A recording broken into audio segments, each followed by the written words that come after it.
Shalom saudara yang dikasih dalam Tuhan. Kembali lagi di channel Satu Hari Satu Firman. Nah, di sini ada ayat Alkitab dari Rasul Paulus kepada jemaat di Roma, pasal yang ke-12, ayat yang ke-12. Demikianlah firman Tuhan. Bersukacitalah dalam pengharapan, sabarlah dalam kesesakan, dan bertekunlah dalam doa. Nah, kalau kita lihat kehidupan orang percaya itu ada campur aduknya. Ada masa di mana kita mengalami semuanya bisa kita lakukan, kita kuat, kita sehat, kita enjoy semuanya, dan semuanya terasa enteng. Tapi ada juga saatnya kita merasa lemah, merasa lelah, capek sama keadaan, frustasi, overthinking. Ada saatnya juga kita bisa tersenyum, bisa bersukacita, bisa merasakan semuanya happy-happy aja tanpa ada masalah, dan kita melewati itu. Tetapi ada saatnya kita merasa hati kita penuh pergumulan, hati kita menyimpan semua kesedihan, kelelahan, menyimpan semua masalah, pergumulan, rasa sakit, dan lain sebagainya. Oleh karena itu, firman Tuhan dalam Roma pasal 12 ayat yang ke-12 menjadi sangat penting untuk kita cermati. Mengapa? Kalau kita baca di kalimat yang pertama, dikatakan bersukacitalah dalam pengharapan.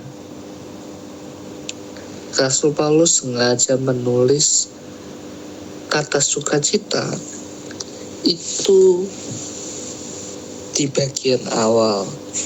Nah, ini kenapa saudara? Karena ketika kita memulai hidup kita, ketika kita menghadapi suatu pencobaan, atau mungkin kita merasa diri kita nggak mampu, nggak kuat, kunci utamanya adalah sukacita. Dikatakan hati yang gembira adalah obat, dan semangat yang patah mengalirkan tulang. Bagaimana ketika kita sukacita, itu kita meyakini bahwa walaupun di dalam lembah kekelaman, walaupun di dalam masalah, di dalam berbagai pergumulan, Tuhan tetap setia, Tuhan tetap melindungi, Tuhan tetap menyertai. Itulah kenapa bersukacita dalam pengharapan. Pengharapan orang Kristen, sukacita orang Kristen itu bukanlah suatu sukacita karena semua keadaan di sekitar baik-baik aja. Kadang orang percaya merasa bahwa mengikut Yesus itu sudah pasti 100% tanpa masalah. Nah, ini justru berkebalikan dengan apa yang dikatakan Alkitab. Alkitab berkata bahwa sebelum dunia membenci kamu, dunia terlebih dahulu membenci aku. Nah, ini artinya Tuhan Yesus ingin menegaskan pada setiap kita orang percaya bahwa kita selagi masih dalam di dunia ini, masih dalam kedagingan ini justru menjadi suatu tantangan, menjadi suatu rintangan yang harus kita hadapi, di mana kita sebagai orang percaya tentunya akan menghadapi berbagai penolakan, berbagai permasalahan. Nah, di sini dikatakan bahwa bersukacita dalam pengharapan artinya kita senantiasa membawa sukacita, membawa rasa sukacita di dalam setiap pengharapan, di dalam setiap keinginan kita, di dalam setiap doa kita. Sukacita Kristen pada intinya yaitu sukacita yang lahir karena kita tahu bahwa Tuhan tetap memegang hidup kita. Itu artinya selama kita berharap, selama kita menanti hasil yang Tuhan berikan, selama kita menanti pekerjaan tangan Tuhan, kita membawa hati kita penuh sukacita, membawa pengharapan kita, keinginan kita, doa kita, permohonan kita dengan sukacita. Nah, pengharapan orang Kristen bukan sekedar berharap agar keadaannya cepat berubah, tetapi pengharapan kita adalah tetap percaya bahwa Allah itu setia. Kristus yang telah menang atas maut memberi kita jaminan, memberi kita keamanan, agar barang siapa yang percaya kepadanya memperoleh keselamatan dan berkelimpahan kasih karunia-Nya. Nah, di dalam kalimat yang kedua, Rasul Paulus berkata, sabarlah dalam kesesakan. Mengapa Rasul Paulus menambahkan bersabar dalam kesesakan? Nah, ketika proses kita berharap sama Tuhan, itu tentu kita mengalami suatu proses yang Tuhan bentuk. Ibaratnya tanaman. Tanaman kalau dia ingin bagus, dia harus mengalami proses pembentukan daun, pembentukan batang dan lain sebagainya.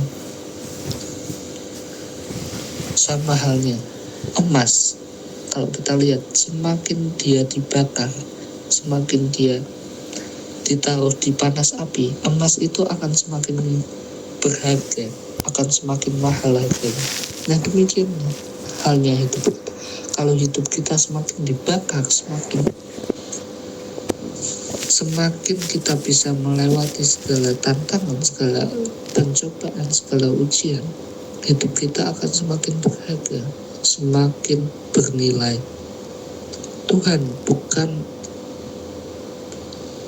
memberikan kita pencobaan, tapi Tuhan bisa memakai pencobaan yang kita alami untuk kita bisa bertumbuh, untuk kita bisa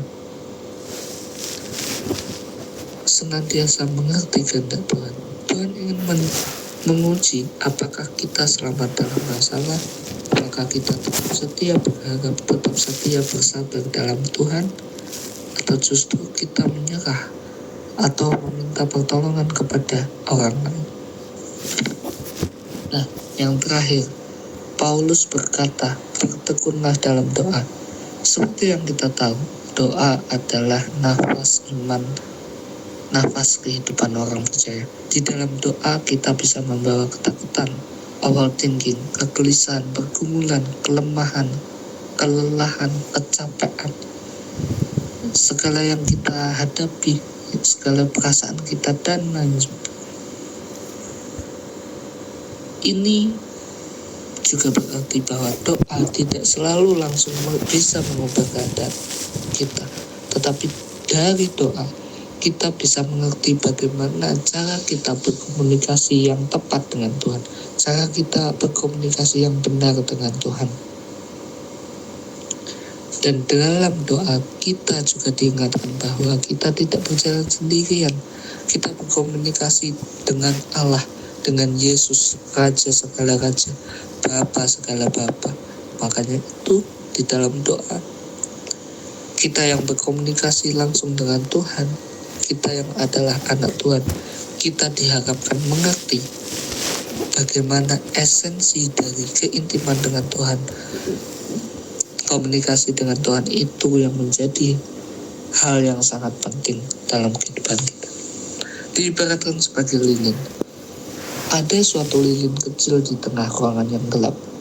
Walaupun lilin itu kecil, selama lilin itu tetap menyala,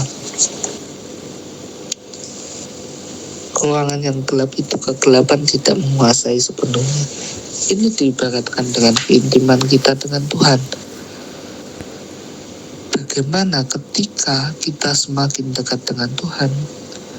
Lilin ini menggambarkan Roh Kudus. Ketika kita semakin intim dengan Tuhan, intim dengan Roh Kudus lewat doa, pujian, penyembahan, baca Alkitab, maka kegelapan yang di luar kita, baik yang di luar kita maupun di dalam kita, tidak bisa menguasai kita. Semakin bagian dalam kita itu semakin diisi oleh kebenaran firman Tuhan, semakin diisi oleh terangnya Tuhan, kasih Tuhan, maka kegelapan, kuasa gelap, kuasa dosa itu tidak bisa menguasai kita. Sama seperti yang aku sampaikan sebelumnya, bahwa semakin kita mengasihi Tuhan, semakin kita intim dengan Tuhan, berkomunikasi dengan Tuhan, kita akan secara otomatis semakin menjauhi dari kata dunia, semakin menjauhi dari dosa. Karena apa? Kita mencari perkara yang di atas. Semakin kita mencari perkara yang di atas, perkara yang di dunia ini, kita tidak perlu khawatir, karena kita melayani Raja di atas segala raja, Jehovah Jireh, Allah yang menyediakan. Kita mengerti bahwa kita melayani Allah yang hidup, Allah yang sanggup memberikan apa yang kita minta.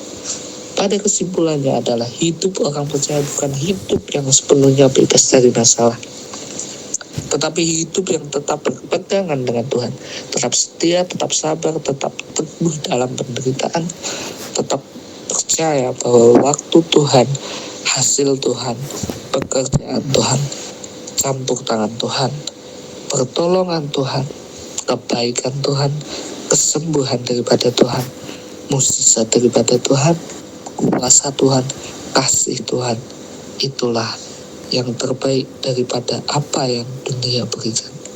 Tuhan Yesus memberkati.